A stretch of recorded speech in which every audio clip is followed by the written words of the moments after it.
자, 그러면 이제 첫 번째 키워드부터 좀 살펴보도록 하죠. 자, 민주파출소 무서워서 만든 국민 사이렌. 이거 저희가 지난 금요일 날 또 말씀드렸던 내용이기도 하죠. 참 이거 보면 느끼는 거지만 국민의힘이 민주파출소가 무서워도 어지간히 무서운가 보다라는 생각도 좀 들게 만듭니다. 그쪽 이제 국민의힘 지지자들이나 네. 당원들이 왜 우리 민주파출소처럼 대응하지 않느냐 예. 항의가 있을 거고 상식적으로 놓고 보면 네. 두 번째로는 어떤 방식으로든 간에 불법행위에 가담한 사람들이 보호가 필요한 거 아니냐라는 걸고 세 번째는 사실은 저도 제가 이제 고발했는데 한 지난 해구나 그 국회의원 되고 제가 방통위를 방문한 적이 있어요. 민원실을 통해서. 네.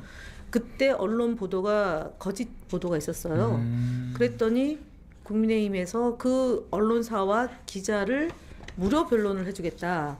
그러니까 국민의힘에서 돈을 지급을 하는 건지 어쩐지 모르겠어요. 그렇게 한 번 한 적이 있어요. 그건 뭐냐면 그거는 커넥션이 있는 거다. 네네. 제공자가 국민의힘일 가능성이 높고 그러니까 기자가 항의를 하지 않았겠어요? 그렇죠. 그런 시스템이겠죠. 네. 그러니까 이제 하라고 해서 했는데. 뭐 너네가 준 자료를 가지고 내가 보도를 했는데 이게 이렇게 내가 고발 조치를 당했으니까 나를 지원해줘야 될 거 아니야? 라는 그 상상할 때 그렇게 되는 거예요. 근데 이번의 경우도 법률 지원을 우리가 사실은 이제 공익 변호사들이 고소 고발을 하죠. 그리고 저희는 브리핑을 하는데 그것으로부터 피해를 받는 사람들을 지원해주겠다는 거잖아요. 되게 좀 이상하지 않아요? 이상하네요. 네, 확실히. 이 시스템이 좀 이상하죠.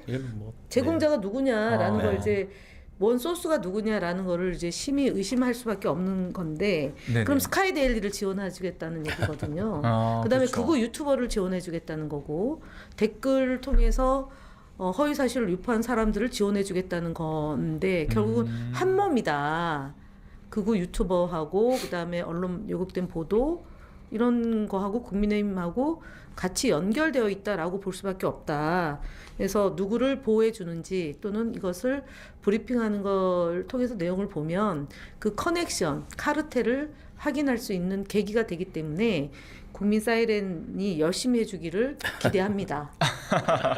그렇게 활동하는 과정에서 또 이렇게 확인될 수 있는 부분들이 있겠네요. 네, 그렇습니다. 네. 자, 그런데 지금 저희 국민의힘에서 만드는 이 국민 사이렌이라는 곳 보니까 되게 허겁지겁 신고센터를 만들기는 했는데 많이 부족한 모양이에요. 관련돼서 지금 자료가 있는데 지금 보시는 것처럼 사업자 정보가 아직 확인되지 않은 채널입니다 라는 식으로 지금 사칭을 조심하라는 메시지가 뜨고 있다라는 것이죠.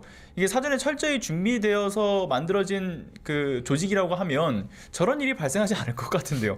말씀하신 것처럼 원 소스를 제공받은 사람들이 불안에 떨면서 항의를 하니까 급히 만들어진 게 아닌가라는 그런 흐름으로도 보여지네요.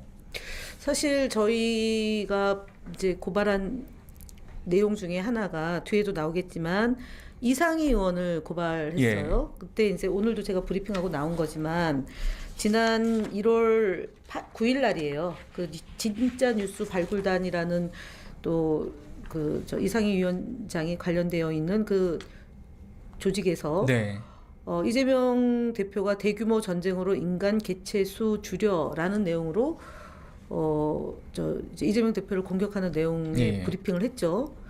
그게 사실은 중국 기자들이 대부분이다. 참석했던 사람들이. 그래서 비공개 기자회견을 열었다라는 내용인데 그때는 외신 기자들이 공부하는 모임이 있고 거기에 이제 가서 간담회를 한 거고 그러니까 기자, 그러니까 중국 언론인들은 2-3명이었습니다. 그래서 그쪽에서 그 사실 아니다라는 논평도 내고 성명서도 냈어요. 그러니까 되게 아뜨거 된 거죠. 아뜨거 돼서 그래서 이상희 위원장을 수사를 해야 되는데 아직까지도 고발인 조사를 받고 나서 진척되고 있다는 내용을 저희가 받지를 못하고 있거든요. 그래서 이런 부분, 그러니까 또 있고 또 한두 번 더 있습니다. 이상희 위원장이 고발당한 게.